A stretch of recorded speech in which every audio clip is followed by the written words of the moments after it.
الحمد لله رب العالمين والصلاة والسلام على سيد المرسلين وعلى آله وأصحابه أجمعين. قال الله تبارك وتعالى في الكلام المجيد والفرقان الحميد: أعوذ بالله من الشيطان الرجيم، بسم الله الرحمن الرحيم. محمد رسول الله والذين معه أشداء على الكفار رحماء بينهم تراهم ركعا سجدا يبتغون فضلا من الله ورضوانا. وقال تعالى: للفقراء المهاجرين الذين أخرجوا من ديارهم وأموالهم يبتغون فضلا من الله ورضوانا وينصرون الله ورسوله أولئك هم الصادقون. وقال النبي صلى الله عليه وسلم: الله الله في أصحابي لا تتخذوهم غرضا من بعدي فمن أحبهم فبحبي أحبهم ومن أبغضهم فببغضي أبغضهم. صدق الله العظيم وصدق رسوله النبي الكريم ونحن على ذلك لمن الشاهدين والشاكرين والحمد لله رب العالمين.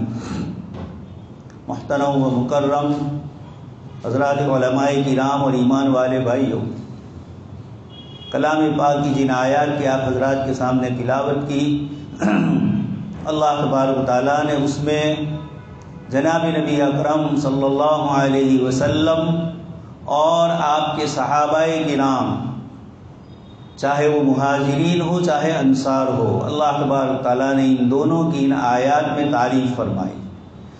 یہ ایک مسلمان کے لیے جاننا ضروری ہے کہ ہم جن چیزوں پر ایمان لائے، آپ صلی اللہ علیہ وسلم کی نبوت پر ایمان، اور آپ صلی اللہ علیہ وسلم نے جن جن چیزوں کے لیے ذکر فرمایا ان سب پر ہمارا ایمان ہے. صحابہ کرام کے سلسلے میں بھی ہمارا یہ ایمان ہے کہ روئے زمین پر انبیاء کرام علیہ السلام کے بعد اگر کوئی مقدس اور بزرگ ہستی ہو سکتی ہے تو یہ جناب نبی اکرم صلی اللہ علیہ وسلم کے صحابہ اور آپ کے ساتھی ہیں. صحابہ کرام کو قرآن کریم اور احادیث مبارکہ کی روشنی میں دیکھنا ہے. تاریخ اور ادھر ادھر کی غلط باتوں کی روشنی میں صحابہ کرام کو نہیں دیکھا جا سکتا. یہ ایک مومن اور ایک مسلمان کا عقیدہ ہے. اللہ پاک صلح حدیبیہ کے موقع پر جب صلح ہوئی، صحابہ کرام اپنے جذبات پر قابو رکھے ہوئے تھے. یہ اس صلح کو برداشت نہیں کر سکتے تھے، لیکن جناب نبی اکرم صلی اللہ علیہ وسلم کے حکم پر وہ راضی ہو گئے. اللہ تبارک تعالیٰ نے ان کی ان کیفیات کے بدلے میں اپنے پاک کلام میں ان صحابہ کرام کے متعلق اللہ پاک نے فرمایا: لقد رضی اللہ عن المؤمنین اذ یبایعونک تحت الشجرہ. اللہ پاک راضی ہو گئے. لقد رضی اللہ پاک ان صحابہ کرام سے راضی ہو گئے. اور آگے پھر اللہ پاک نے فرمایا: محمد الرسول اللہ، حضرت محمد صلی اللہ علیہ وسلم. اللہ پاک نے آپ کے نام نامی اور اسم گرامی کو یہاں پر لفظ محمد کے بعد رسول اللہ سے آگے بڑھایا. اکثر قرآن کریم میں یا ایھا الرسول اور یا ایھا النبی، اس سے اللہ کے رسول صلی اللہ علیہ وسلم کو اللہ پاک پکارتے ہیں. یعنی ہماری طرف سے آپ ہمارے آدمی ہیں، انسانیت اور مخلوق کے اوپر آپ کو ہماری طرف سے ذمہ دار نبی بنا کر بھیجا گیا ہے. یہ اللہ تبارک تعالیٰ نے انبیاء کرام علیہ السلام کو یہ مقام عطا فرمایا. اس لیے آپ صلی اللہ علیہ وسلم کے لیے لفظ احمد بھی ذکر فرمایا اور لفظ محمد بھی 4 جگہ پر ذکر فرمایا، لیکن تینوں جگہ پر لفظ محمد ہے. لیکن یہ آیت جو سورہ فتح کی میں نے آپ کے سامنے پڑھی، اللہ تبارک تعالیٰ اس میں فرماتے ہیں محمد الرسول اللہ، محمد صلی اللہ علیہ وسلم جو اللہ کے رسول ہیں. یہاں آپ صلی اللہ علیہ وسلم کے لیے لفظ رسول اللہ کیوں ذکر کیا ہے؟ اس سے پوری سورت کے مضامین جو صلح حدیبیہ کو ذکر کر رہے ہیں اور اللہ پاک کی طرف سے صحابہ کی عظمت اور ان کی بزرگی کو ذکر کیا جا رہا ہے اور اللہ پاک کی طرف سے ان کے مقام کو ذکر فرمایا جا رہا ہے، وہیں جناب نبی اکرم صلی اللہ علیہ وسلم کی نسبت سے ان کو یہ بزرگی حاصل ہوئی، اس لیے آپ صلی اللہ علیہ وسلم کے لیے پہلے ذکر فرما کر بتلایا محمد الرسول اللہ۔ صلح کے لیے مشرکین مکہ کی طرف سے سہیل بن عمرو آئے تھے اور اللہ کے نبی صلی اللہ علیہ وسلم سے صلح تیار ہوئی، جو شرطیں اور جو آپس آنے تھے وہ آپ نے یہ لکھوایا ھذا ما قضى علیہ محمد رسول اللہ، یہ وہ دستاویز ہے صلح کے جس پر حضرت محمد صلی اللہ علیہ وسلم جو اللہ کے رسول ہے یہ فیصلہ فرما دے۔ سہیل جو اس وقت تک ایمان نہیں لائے تھے، مشرکین کے ڈیپٹیشن کے سردار ابو جندل کے والد، یہ سہیل کہتے ہیں کہ نہیں، اگر آپ کو ہم رسول مانتے تو آپ سے ہمارا جھگڑا ہی نہیں تھا، ہم تو آپ کو رسول نہیں مان رہے ہیں، اس لیے آپ اپنے نام کے ساتھ محمد ابن عبداللہ لکھوائیں، جو آپ کے والد کا نام۔ آپ صلی اللہ علیہ وسلم نے فرمایا محمد الرسول اللہ، یہ اللہ پاک کی طرف سے دیا ہوا خطاب ہے۔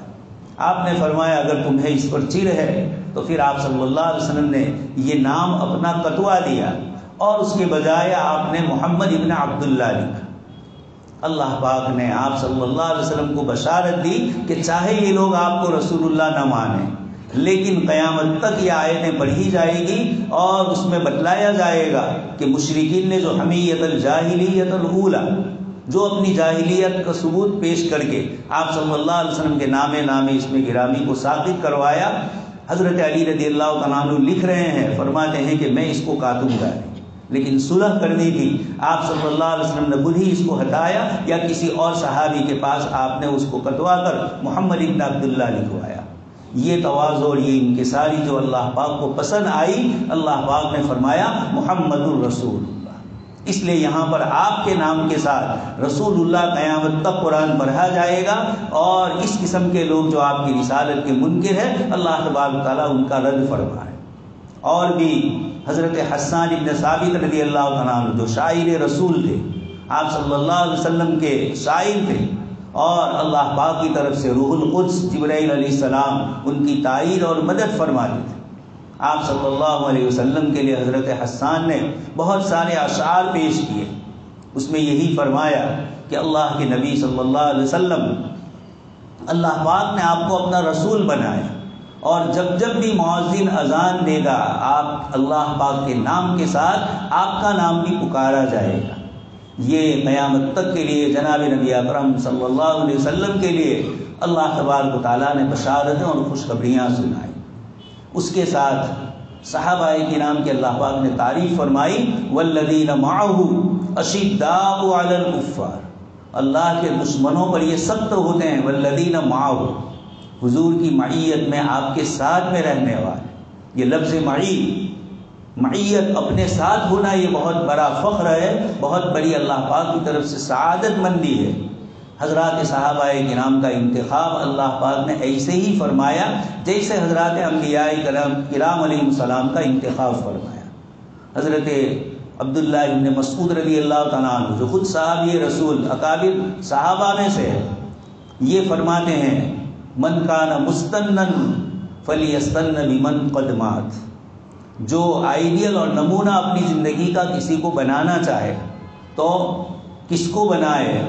دنیا سے رخصت ہونے والے یعنی حضرات صحابہ کرام اور آپ صلی اللہ علیہ وسلم کی ذات گرامی، ان کی طرف یہ صحابی اشارہ کر رہے ہیں کہ جس کو اقتدا راہ پانی ہے، اپنی زندگی آئیڈیل بنانی ہے تو فَإِنَّهُ قَدْ مَاتَ، جو انتقال کر گئے صحابہ ان کی مانے۔ اور آگے فرمایا فَإِنَّ الْحَيَّ لَا تُؤْمَنُ عَلَيْهِ الْفِتْنَةُ، جو آدمی زندہ ہے موت تک اس کے متعلق کوئی گارنٹی نہیں کہ کسی مصیبت میں، کسی آزمائش میں، کسی گناہ کے کام میں وہ مبتلا ہو جائے۔ اس لیے آگے عبداللہ ابن مسعود نے یہ فرما کر فرمایا اولئک اصحاب محمد صلی اللہ علیہ وسلم، یہ صحابہ کرام جن کا میں ذکر کرتا ہوں وہ خود بھی شامل ہے۔ فرماتے ہیں اولئک اصحاب محمد صلی اللہ علیہ وسلم۔ آگے اس کے بعد فرماتے ہیں ان کی 3 صفات کو ذکر فرماتے ہیں، ان کے دل نرم ہوتے ہیں اور تکلف نہیں ہوتا، سادگی والی زندگی ہوتی ہے، جو چیز جیسی ہے ویسی پیش کرنا ہوتا ہے، اس میں مبالغہ آ رہا ہے اور زیادتی نہیں کرتے ہیں۔ ابرہم قلوبا، سب سے زیادہ ان کے دل پاکیزہ ہے، اعمقہم علما، اور ان کا علم بہت گہرا، وسیع علم ہے، گہرا علم ہے، واقلہم تکلفا، اور بہت سادگی والی زندگی، تکلف نہیں کرتے ہیں۔ کوئی ایک لگا بندہ پروٹوکول ہو اور اس سے آگے پیچھے ہونا، صحابہ کرام میں یہ نہیں تھا، یہ سب سے بے تکلف رہتے تھے، زندگی کی چیزوں کو سادگی کے ساتھ اور حقائق کے ساتھ پیش بھی کرتے تھے اور لوگوں کو بھی اس کی دعوت دیتے۔ یہ تین صفات فرما کر حضرت عبداللہ ابن مسعود رضی اللہ تعالیٰ عنہ آگے فرماتے ہیں، اختارہم اللہ لصحبت نبیہ، مجھے یہی جملہ آپ کو بتلانا ہے، اختارہم اللہ لصحبت نبیہ، اللہ پاک نے اپنے نبی صلی اللہ علیہ وسلم کی صحبت کے لیے، آپ کے ساتھ رہنے کے لیے ان حضرات کا اللہ پاک نے انتخاب فرمایا، چن لیا، اللہ پاک کی طرف سے پسند کیے گئے۔ اسی لیے دوسری ایک آیت میں اللہ پاک نے فرمایا وَلَٰكِنَّ اللَّهَ حَبَّبَ إِلَيْكُمُ الْإِيمَانَ، صحابہ کرام وہ ہے جن کی اللہ تبارک تعالیٰ فرماتے ہیں ایمان کی محبت ان کے دل میں ڈالی گئی۔ وَلَٰكِنَّ اللَّهَ حَبَّبَ إِلَيْكُمُ الْإِيمَانَ وَزَيَّنَهُ فِي قُلُوبِكُمْ، صرف ظاہری کلمہ نہیں پڑھا، ایمان کے جتنے تقاضے ہیں، جو حالات اور ناخوشگواریاں ہیں، جو اللہ کے دین کے لیے قربانیاں دینی ہیں، یہ سب ان حضرات نے ادا کر دی۔ اس کو اللہ پاک آگے فرماتے ہیں اب وَلَٰكِنَّ اللَّهَ حَبَّبَ إِلَيْكُمُ الْإِيمَانَ وَزَيَّنَهُ فِي قُلُوبِكُمْ، ایمان کو مزین کیا اللہ تبارک تعالیٰ نے ان کے دلوں میں، وَكَرَّهَ إِلَيْكُمُ الْكُفْرَ وَالْفُسُوقَ وَالْعِصْيَانَ، اور اللہ پاک نے کفر کو، شرک کو، گناہوں کو، ناپسندیدہ چیزوں کو اللہ پاک نے صحابہ کرام کے دلوں میں اس کی کراہت ڈال دی، اس کی ناپسندیدگی ڈال دی۔ اور وَكَرَّهَ إِلَيْهُمُ الْكُفْرَ وَالْفُسُوقَ وَالْعِصْيَانَ أُولَٰئِكَ هُمُ الرَّاشِدُونَ، اللہ پاک فرماتے ہیں یہ ہدایت یافتہ لوگ ہیں۔ اس لیے عبداللہ ابن مسعود ہمیں فرماتے ہیں کہ اگر تمہیں پیروی کرنی ہے تو حضرات صحابہ کرام کی اقتداء کرو، ان کی پیروی کرو، اس لیے کہ آپ صلی اللہ علیہ وسلم کی صحبت نے ان کے قلوب کو مزین فرما دیا، آپ صلی اللہ علیہ وسلم کی دعاؤں نے ان کو آباد کر دیا۔ جو دو آیتیں میں نے آپ کے سامنے پڑھی، اللہ تبارک تعالیٰ نے اس میں ایک آیت میں حضرات مہاجرین کی تعریف فرمائی، مکہ مکرمہ سے اللہ کے دین کے لیے اپنی جان کی، مال کی، عزت کی، رشتہ داریوں کی، سارے اپنے چاہتوں کے اسباب تھے، ان سب کو چھوڑ کر مدینہ منورہ جا رہے ہیں۔ وہاں کچھ پتہ نہیں ہے، نہ اپنا وطن ہے وہاں، نہ اور کوئی رشتہ دار ہے، اجنبی لوگوں میں جانا ہے، مستقبل کیسا ہوگا، کھانا پینا، رہنا سہنا، ضروریات زندگی کس طرح پوری ہوگی۔ اللہ تبارک تعالیٰ نے ان کے قلوب ایسے بنا دیے کہ اس قسم کی چیزوں کا ان کے ذہن میں سوال ہی نہیں پیدا ہوا۔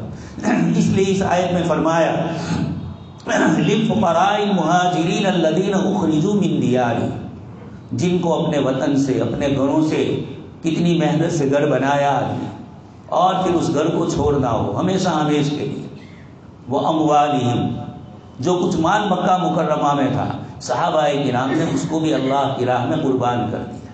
یہ دونوں چیزیں فرمائی، یبتغون فضلا من اللہ ورضوانا، اللہ پاک فرماتے ہیں ان سب قربانیوں کے پیچھے کوئی دنیا مقصود نہیں ہے، کوئی اپنی واہ واہ مقصود نہیں ہے، اس ذات کے لیے کر رہے تھے، یبتغون فضلا من اللہ ورضوانا، اللہ کا فضل اور اللہ کی رضامندی چاہنے کے لیے کرتے تھے، وینصرونہ، اللہ کے دین کی مدد کر رہے، اللہ اور اس کے رسول صلی اللہ علیہ وسلم کی۔ اللہ پاک فرماتے ہیں اولئک هم الصادقون، صحابہ کرام کے متعلق اللہ پاک فرماتے ہیں یہ سچے حضرات۔ آگے اس کے بعد انصار کی تعریف فرمائی، والذین تبوؤوا الدار والایمان من قبلہم یحبون من ہاجر الیہ۔ دوستو اور بزرگوں، آج کا ہمارا زمانہ ریفیوزی اور ترک وطن، ایک جگہ سے دوسری جگہ، ان کے ملکوں میں حالات، تو ہجرت کر کے کہیں شام سے لوگ ترکی گئے، عراق سے ہجرت کر کے دوسرے ملکوں میں گئے۔ گزشتہ 15-20 سال میں جو عالم اسلام کے ان 3-4 ملکوں میں تباہی آئی، اور اس وقت بھی ہماری آنکھوں کے سامنے تباہی کے جو مناظر آ رہے ہیں، اللہ تبارک تعالیٰ نے فرمایا یہ وہ حضرات ہیں انصار اور مہاجرین، کہ انصار مدینہ کے کاشتکار حضرات، مکہ مکرمہ سے مہاجرین نے ہجرت کی، اللہ پاک فرماتے ہیں یہ پہلے سے مدینہ منورہ میں آباد ہے. تبوّؤ الدار والایمان یحبون من ہاجر الیہ. یہ محبت کرتے ہیں ان لوگوں سے جو ان کی طرف ہجرت کر کے گئے. دنیا کی تاریخ میں مہاجرین، نرواسل اور ریفیوجی لوگوں کے ساتھ کبھی بھی اس طرح کا سلوک ہم نے نہیں دیکھا، نہ آج دیکھ رہے ہیں. جن کو بیچاروں کو اپنے وطن سے جانا پڑا، وہاں آج تک وہ مہاجر ہی کے نام سے یاد کیے گئے. بنیادی ضروری سہولیات بھی ان کو فراہم نہیں ہوتی ہے. یہ پوری دنیا کی تاریخ بڑی پڑی ہے. لیکن ایک اللہ پاک نے استثناء فرمایا. ایک اپواد کے طور پر اللہ پاک نے حضرات انصار کے متعلق فرمایا یحبون من ہاجر الیہ. اور جب اللہ کے رسول صلی اللہ علیہ وسلم مہاجرین کو کچھ دیتے ہیں، یہ اپنے دل میں ذرہ برابر کوئی برائی، دل میں کوئی احساس نہیں کرتے کہ ہم نے نصرت کی اور پھر بھی اللہ کے نبی صلی اللہ علیہ وسلم مہاجرین کی مدد کرتے ہیں. اس کو قرآن کریم نے یہاں آیات میں فرمایا کہ یحبون من ہاجر الیہم ولا یجدون فی صدورہم حاجۃ مما اوتوا.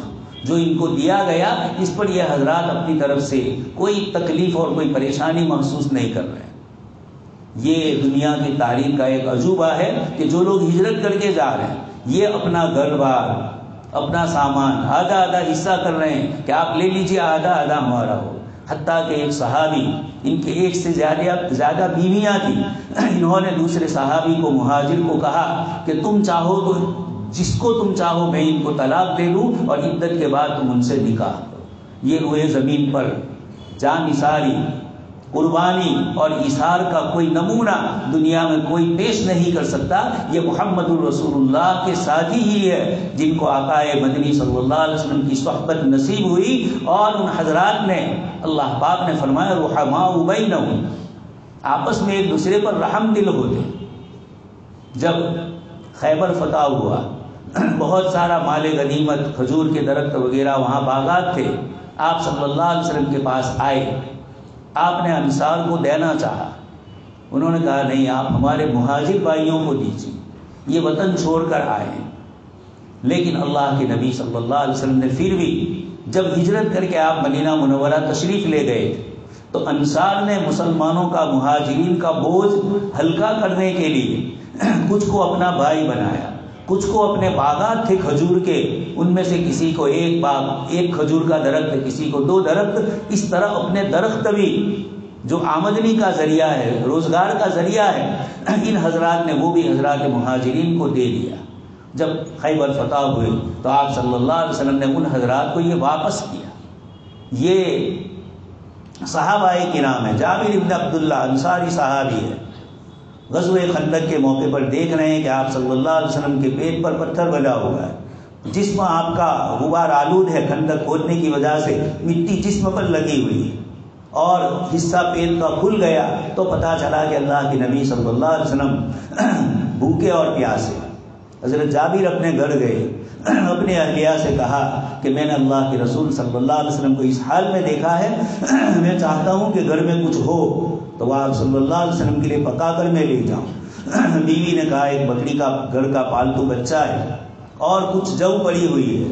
اور پھر دونوں میاں بیوی نے اس کو ٹھیک ٹھاک کر لیا، سالن اور روٹی پکا لی، اور پھر حضرت جابر اللہ کے نبی صلی اللہ علیہ وسلم کے پاس چپکے سے گئے اور کان میں کہا اللہ کے نبی صلی اللہ علیہ وسلم میں نے طعیمہ، تھوڑا سا کھانا پکایا ہے، آپ 2-4 ساتھیوں کو لے کر تشریف لائے. اللہ کے نبی صلی اللہ علیہ وسلم نے صحابہ میں اعلان فرمایا کہ جابر کی طرف سے ہمیں دعوت. یہ آگے آگے گئے، بیوی سے کہا کہ اللہ کے نبی تو سب لوگوں کو لے کر آ رہے. بیوی نے کہا جب آپ صلی اللہ علیہ وسلم تم نے کہہ دیا ہے کہ تھوڑا سا کھانا ہے، اب جب تشریف لا رہے ہیں تو فکر نہ کرو. آپ صلی اللہ علیہ وسلم تشریف لائے، مجھے یہ بتلانا ہے کہ اتنا ہی کھانا تھا، لیکن اس کو بھی اللہ کے نبی صلی اللہ علیہ وسلم کے لیے قربان کرنا. اس کو قرآن کریم کی اس آیت میں اللہ پاک نے فرمایا کہ یہ دوسروں کو دیے جانے میں تکلیف نہیں محسوس کرتے، بلکہ یؤثرون علی انفسہم ولو کان بہم خصاصہ، اپنے اوپر دوسروں کو پرادان یا ترجیح دیتے ہیں، دوسروں کو آگے کرتے ہیں، دوسروں کی بھوک کو اپنی بھوک کے اوپر، بھوک کو قربان کر کے ان کی بھوک مٹاتے ہیں. یہ اللہ پاک نے ان آیات میں فرمایا یؤثرون علی انفسہم ولو کان بہم خصاصہ، آگے فرمایا وَمَن يُوقَ شُحَّ نَفْسِهِ فَأُولَٰئِكَ هُمُ الْمُفْلِحُونَ، جو اپنے نفس کو حرص سے، لالچ سے، زیادہ بخل سے روک لے، اللہ پاک فرماتے ہیں یہ لوگ کامیاب ہے۔ اور چونکہ صحابہ کرام نے یہ فرمایا تھا، اس لیے یہ صفت اللہ پاک نے کامیابی کی فرمائی، وہ صحابہ کرام کے لیے فرمائی۔ تو دوستو اور بزرگوں، محرم کا مہینہ چل رہا ہے، بہت سی باتیں، بہت سے قصے کہانیاں ہم سنتے ہیں، لیکن کہیں کہیں صحابہ کرام کی شخصیت پر کیچڑ اچھالا جاتا ہے، ان کی زندگی کو داغدار کیا جاتا ہے، جبکہ اللہ پاک فرماتے ہیں رضی اللہ عنہم ورضوا عنہ، اللہ پاک فرماتے ہیں سیماہم فی وجوہہم من اثر السجود، ان کے چہروں پر سجدے کے آثار، سجدے کے نشانات، وہ نورانیت سجدے والی جو ہوتی ہے، اللہ تبارک تعالیٰ فرماتے ہیں سیماہم فی وجوہہم من اثر السجود۔ جب رومی سلطنت ایک کے بعد ایک علاقہ چھوڑ رہی تھی شکست میں اور مسلمان آگے بڑھ رہے تھے، تو ہرقل نے اپنے آدمیوں کو بھیجا کہ یہ کیسی قوم ہے، یہ کیسے فتح پر فتح پا رہی ہے، ذرا ان کی تحقیق کرو۔ تو ان کا جاسوس آیا، رات بھر صحابہ کے ساتھ رہا اور دن میں بھی صحابہ کے ساتھ رہا۔ اس کے بعد یہ میسج لے کر جا رہا ہے ہرقل کے دربار اور اس کے سرداروں کے پاس کہ میں نے ان کو دیکھا کہ پوری رات عبادت میں مشغول رہتے ہیں اور پورا دن گھوڑے پر شاہ سوار ہے، باللیل رہبان وبالنہار فرسان، دن میں اور رات میں ان کا یہ عمل ہے۔ یہ جب اس نے دیکھا اور سنا تو کہا کہ ایک دن آئے گا کہ یہاں اس جگہ پر بھی ان کی حکومت ہوگی۔ چند دن نہیں گزرے، اللہ تبارک تعالیٰ نے فاروق رضی اللہ تعالیٰ عنہ کے زمانے میں کسریٰ اور قیصر کی طاقتوں کو ختم کر دیا۔ دنیا پر جو عام انسانوں پر ظلم اور زیادتی ہوتی تھی، ارحم الراحمین نے رحمت للعالمین کو بیچ کر اس ظلم اور زیادتی سے دنیا کے انسانوں کو چھڑایا۔ اسی لیے اسی جنگ میں حضرت ربیع بن عامر سے رستم نے پوچھا کہ تم یہاں کیسے آئے؟ فرمایا اللہ تعالی، ہم خود نہیں آئے ہیں، اللہ پاک نے بھیجا ہے۔ تو حضرات صحابہ کرام، اللہ پاک قرآن کریم کی آیات میں ان کی تعریف فرماتے ہیں۔ اس لیے اہل سنت والجماعت کا عقیدہ ہے کہ صحابہ کرام انبیاء کرام کے بعد اس روئے زمین پر سب سے افضل۔ میں نے آپ کے سامنے ایک روایت پڑھی تھی ترمذی شریف کی، جس میں جمعہ کے خطبے میں ہر جمعہ کو ہم سنتے ہیں اللہ اللہ فی اصحابی، یعنی اتقوا اللہ، اللہ سے ڈرو۔ اللہ کے نبی صلی اللہ علیہ وسلم فرماتے ہیں میرے صحابہ کرام کے متعلق ذرہ برابر اپنی زبان کو گندی کرنے سے بچو، اللہ اللہ فی اصحابی لا تتخذوہم غرضا من بعدی، میرے دنیا سے جانے کے بعد ان کو نشانہ مت بنانا۔ نشانہ سے آدمی تیر مارتا ہے، بندوق مارتا ہے، صحابہ کرام کو نعوذ باللہ نشانہ بنا کر ان پر اعتراض اور ان پر اشکال کیے جائیں۔ اللہ کے نبی صلی اللہ علیہ وسلم فرماتے ہیں من احبہم فبحبی احبہم، جو ان سے محبت کرے گا یہ میری محبت کی وجہ سے ہوگا، یعنی چونکہ مجھ سے محبت ہے اس لیے میرے صحابہ کرام سے تم کو محبت ہونی چاہیے۔ کوئی بھی استاد اور کوئی بھی پیر اور کوئی بڑا اپنے شاگردوں یا اپنے سے نیچے والوں کی کوئی شکایت کرے تو اس میں یہ محسوس کرتا ہے اور دنیا بھی یہ سمجھتی ہے کہ ان کی تربیت میں، ان کی تعلیم میں کچھ عیب ہے، کچھ کمی ہے جو ان کے شاگردوں پر اس طریقے سے ظاہر ہو رہی ہے۔ جب کوئی شخص صحابہ کرام کے متعلق کچھ بولے گا تو اس کا مطلب یہ ہوا کہ اللہ پاک تو فرماتے ہیں رضی اللہ عنہم ورضوا عنہ، اللہ ان سے راضی اور انہوں نے ایسے اعمال کیا کہ اللہ پاک کو راضی فرمایا۔ یہاں تک کہ قرآن نے ان کی منظر کشی کی، ذالک مثلہم فی التوراۃ ومثلہم فی الانجیل، صحابہ کرام کی صفات تورات میں بھی ذکر کی گئی اور انجیل بائبل حضرت عیسیٰ علیہ السلام پر جو نیا قرار نامہ ہے، ان دونوں میں اللہ تبارک تعالیٰ نے صحابہ کرام کی تعریف فرمائی، نمازوں کی، عبادتوں کی، اللہ کے دین کے لیے قربانی دینے کی۔ یہ اتنی بڑی عظیم شخصیات صحابہ کرام ہے۔ محرم کے دنوں میں کبھی کبھار تاریخ لکھنے والے یا تاریخ بیان کرنے والے اپنی کتابوں میں کچھ ایسی باتیں لکھ دیتے ہیں جن سے حضرات صحابہ کرام کے متعلق بدگمانی ہو، اس لیے علماء کرام فرماتے ہیں صحابہ کو تاریخ ہسٹری کی روشنی میں نہیں دیکھنا ہے، صحابہ کو قرآن کریم اور جناب نبی اکرم صلی اللہ علیہ وسلم کی احادیث کی روشنی میں دیکھنا ہے۔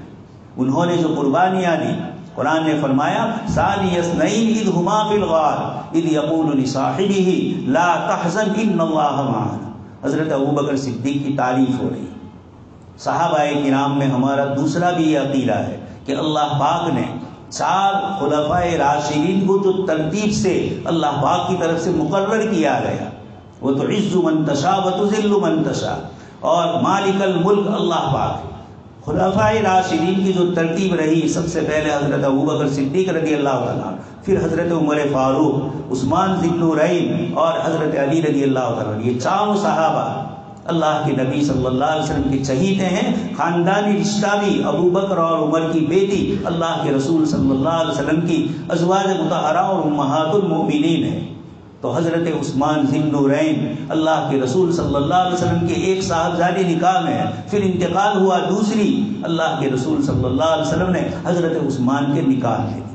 اور حضرت علی رضی اللہ تعالیٰ عنہ کے نکاح میں سیدہ فاطمہ الزہرا رضی اللہ تعالیٰ عنہ، اللہ پاک نے حضرت علی رضی اللہ تعالیٰ عنہ کے نکاح میں ان کو رکھا. تو 2 داماد ہے اور 2 خسر ہے، شیخین.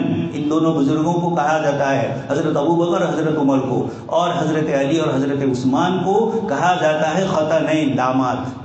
اللہ پاک نے جس وقت جس خلیفہ کی ضرورت پیش آئی، اللہ پاک نے ابوبکر صدیق کے زمانے میں ارتداد تھا، زکوٰۃ کا انکار تھا، اللہ پاک نے حضرت ابوبکر صدیق کو اس موقع پر اینقص الدین وانا حی، کہ میرے زندہ ہوتے ہوئے دین میں کوئی ذرہ برابر تبدیلی نہیں چاہوں گا، زکوٰۃ جتنی دیتے ہیں وہ پوری وصول کریں گے. اللہ کے نبی صلی اللہ علیہ وسلم نے حضرت اسامہ کا لشکر روانہ کرنا چاہا تھا، انتقال ہو گیا، آپ صلی اللہ علیہ وسلم دنیا سے رخصت ہوئے، اور صحابہ کرام میں مشورہ ہوا کہ اس لشکر کو آگے روانہ کیا جائے. کچھ صحابہ نے مشورہ دیا کہ مدینہ منورہ کے اطراف میں لوگ مرتد ہو رہے ہیں دین سے، اور زکوٰۃ کا انکار کرنے ماحول ناخوشگوار ہے، ہو سکتا ہے مدینہ سے صحابہ کی ایک بڑی تعداد چلی جائے اور مدینہ منورہ پر حملہ ہو جائے. حضرت ابوبکر صدیق نے فرمایا اللہ کے رسول صلی اللہ علیہ وسلم نے جس لشکر کی روانگی کا حکم دے دیا، ابو بکر اس کو روک نہیں سکتا ہے. اللہ پاک نے فیصلے فرمائے، وہ آگے روانہ ہوئے. تو اطراف کے قبائل میں یہ بات سائیکولوجیکل ہوئی کہ جب یہ لشکر دنیا کی سپر پاور رومیوں سے لڑنے جا رہے تو مدینہ میں کتنے آدمی ہوں گے جب یہ اتنے دور جائے. یہ اللہ پاک کے نبی کے فیصلے پر حضرت ابوبکر صدیق نے فیصلہ فرمایا. حضرت عمر بھی، حضرت عثمان بھی اور حضرت علی. اللہ کے نبی کے خاندان کی یہ خصوصیت ہے کہ وہ دوسروں کو دیتے ہیں، لیتے نہیں. زکوٰۃ امت کے لیے جائز رکھی، لیکن اللہ کے نبی نے سادات کے لیے، اپنے خاندان کے لیے اس کو منع کر دیا. اللہ کے نبی صلی اللہ علیہ وسلم دنیا سے رخصت ہو رہے ہیں، گھر کا چراغ تیل نہیں ہے، اور دنیا بھر کو روحانی اور معنوی طور پر روشن کر کے آپ صلی اللہ علیہ وسلم جا رہے ہیں. یہ حضرت علی کی بھی ضرورت اس وقت تھی جب امت پریشانی میں مبتلا ہو. تو خاندان اہل بیت میں سے حضرت علی رضی اللہ تعالیٰ عنہ کو خوارج، روافض، ایسے لوگ جو دین میں فتنہ کرتے تھے، اس موقع پر اخذاہم علی، جن کے فیصلے مشہور ہیں، اللہ پاک نے ان کو اس ترتیب سے رکھا. تو دوستو اور بزرگوں، ہمارے ایمان میں سے ہیں صحابہ کرام میں سے کسی کے متعلق کوئی فرق نہیں، نہ بدری صحابہ نہ صلح حدیبیہ میں شریک. قرآن نے جب آیات ذکر فرمائی وہ تمام صحابہ کرام کے لیے، مہاجرین کے لیے، انصار، حتیٰ کہ انصار کے بیٹوں کے لیے، انصار کے پوتوں کے لیے بھی اللہ کے نبی صلی اللہ علیہ وسلم نے دعائیں فرمائی. اللہم ارحم الانصار و ابناء الانصار و ابناء ابناء الانصار. اس لیے ہم بھی ان تمام صحابہ کو لا نفرق بین احد منہم، نبیوں میں فرق نہیں کرنے کا ہمیں حکم دیا. صحابہ کرام میں بھی اس طرح کی چیزیں کوئی نہ بتلائی جائے، یہ ہمارے ایمان کا تقاضا ہے. اللہ پاک ہمیں ان کی صحبت سے جو دین ہم تک پہنچا ہے اللہ تبارک تعالیٰ اس کو قبول فرمائے، اور ہماری زبانوں کو اللہ تبارک تعالیٰ صحابہ کرام کی تعریف میں مشغول فرمائے. برائیاں یا ان کے آپسی مسائل کے اندر الجھنے سے اللہ پاک ہم سب کی حفاظت فرمائے. آمین. وآخر دعوانا ان الحمد للہ.